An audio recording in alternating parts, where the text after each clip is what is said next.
শুভ সকাল বন্ধুরা। এই যে নিয়ে আসলাম ঠাকুরের ফুল, ফুলের মালা আর তুলসী পাতা। আর এনেছি দেখো কি,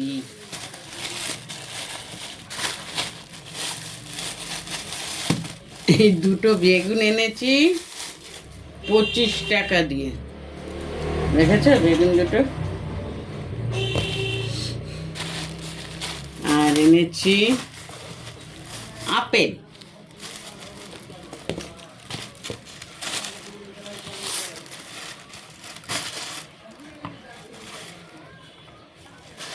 এক কিলো আপেল এনেছি। এই যে আজকে এই বাজার করেছি বন্ধুরা।